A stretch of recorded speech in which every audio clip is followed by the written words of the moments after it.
Welcome back to another review, and today I am here with the SH Monster Arts Godzilla -1 minus color version. And oh boy, do we have a lot to talk about.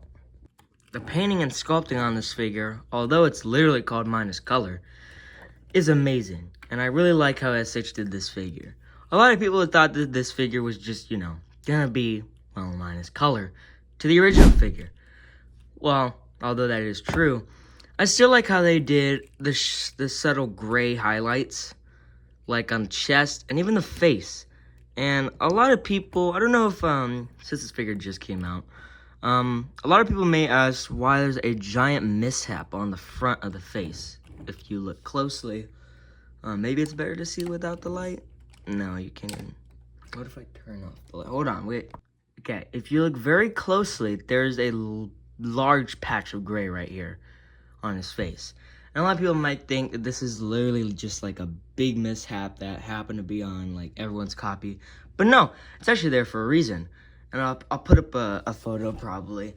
Because if you have watched Godzilla -1, spoiler alert, when they're trying to get away from Godzilla, they end up dropping a mine in his mouth. And they explode the mine in his mouth. And when it happens, a huge chunk of his skin gets blown off. But Godzilla regenerates from it. Although he perfectly regenerates from it, it still leaves a large brown burnt-like patch, like a scar on his face. Kind of permanent, as we see it pretty much all throughout the movie. So I like how they added in that detail. And I'm pretty sure it was on the normal version too. So congrats to SH on that detail. But not gonna lie, man, they kind of did my copy a little dirty. First of all, on this hand, the nails are painted too much as they go onto the fingers. If you look there, hold on, let me just pop that off. If you look very closely, you can actually see that they actually splattered a little gray on there. If it would actually focus. So, I don't know. I know mistakes happen. No one's perfect at painting figures. But even though this figure costs, let's just say, a lot. It's okay. What's not okay is how they painted my eye. If you look very closely, you can actually see where the eye is supposed to be painted. And where is the eye? Not where it's supposed to be. But it's very small, so I really don't care about it as much. But everything else is painted on point. I really do like this figure, and I was really anticipated for it. If you're wondering why I have this version and not the normal version, well, it's because I unfortunately missed out on the original version. And why didn't I buy the original version? Well, even though it literally is a newer figure, it ran out of stock immediately. And on Amazon, guess how much it costs? Yeah, not worth it. But what is worth it is that SH decided to give us a second chance, kinda, to redeem ourselves with -1 minus color. So, also, no bent spines. Kinda. Well, it's not like very bent. Oh, I didn't mean to do that. It's not like very bent like some people's are. But, yeah. I also didn't give this guy credit for his articulation, which we're going to get into in a little bit. So, with that being said, let's go into articulation. Ball joint at the head, which is kind of limited due to the sculpt, but it's fine. Hinge joint here at the jaw, and there's actually a hinge joint at the tongue. So you can actually pose that tongue. Kind of hard to get in there, but it's still there. So there's a ball joint at the base of the neck, and another ball joint that is supposed to help the figure look down. Holy, man, you can look down pretty damn far. Also, this dorsal plate actually can move. Okay. Also, that's as far as he can bend down. So, kind of good, but I wish we could say the same for how much he can look up, which is unfortunately this much. But hey, at least it's not looking up at all. I'm looking at you, SH Monster Arts Godzilla Evolved. Ball joint at the base of the arm, which allows for rotation. Double ball joint, or a ball joint here at the the elbow, which doesn't really allow for much articulation due to this ginormous like plastic barrier right here. I don't know if you can see it. It's more noticeable on this arm. You can actually see it. There's a giant bump right here, which is preventing this guy from being able to move.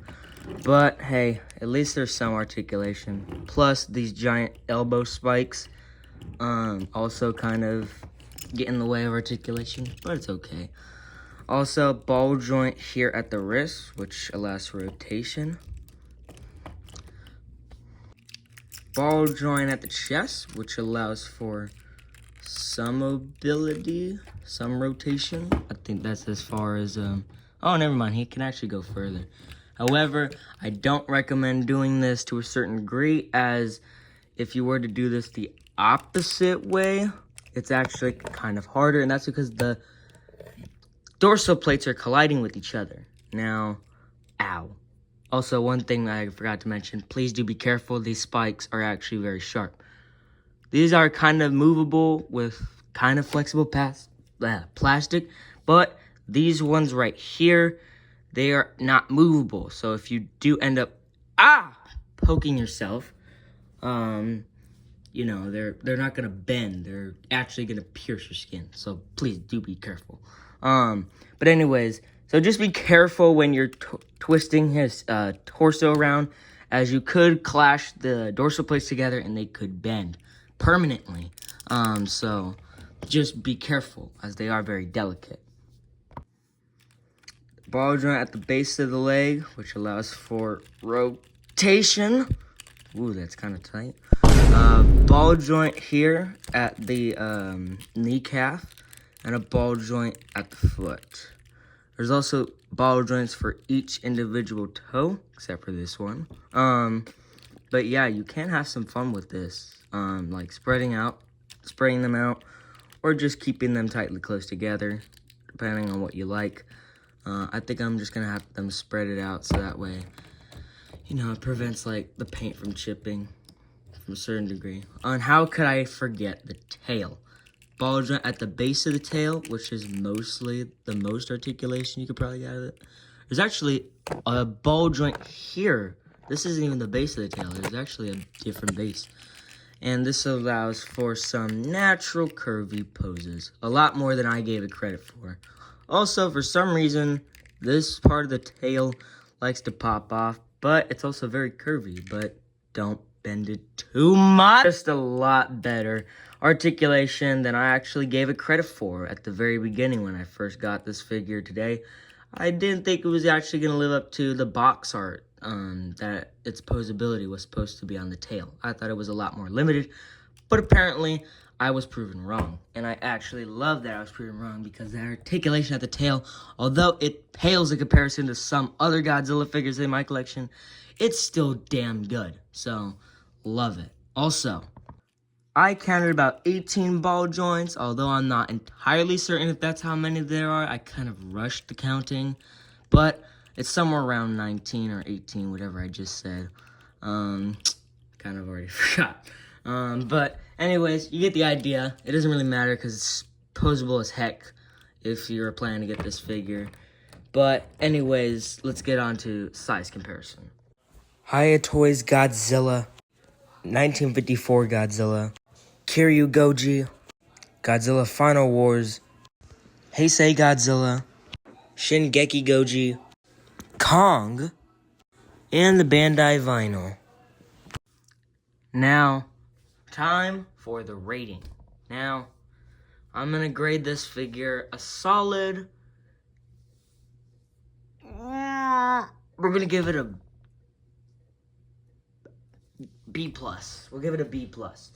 Alright, the only reason why it doesn't get a straight up A or A- is because it's just a repaint, if I'm going to be honest. But, in my case, you know, I kind of have an excuse because I didn't get the original figure, unfortunately.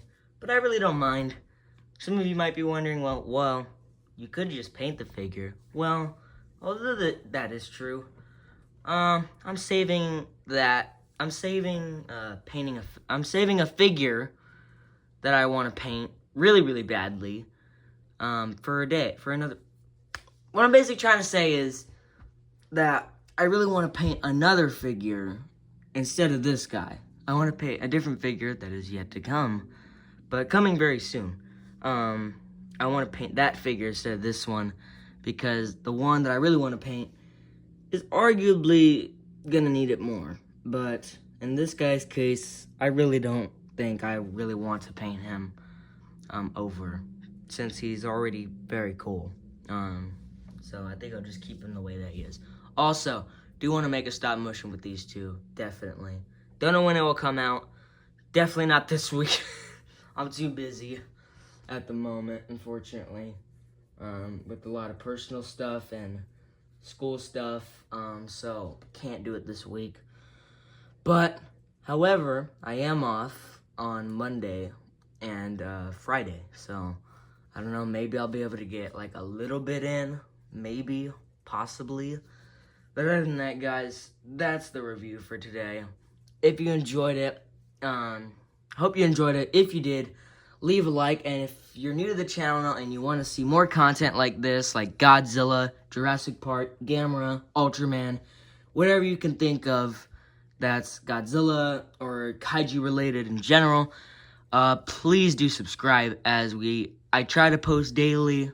I haven't been doing that recently, unfortunately, due to personal stuff, but hopefully I'll get back on that train soon, and you'll get daily content every week or every day, you know, if I can. Hopefully I'll get back into that soon.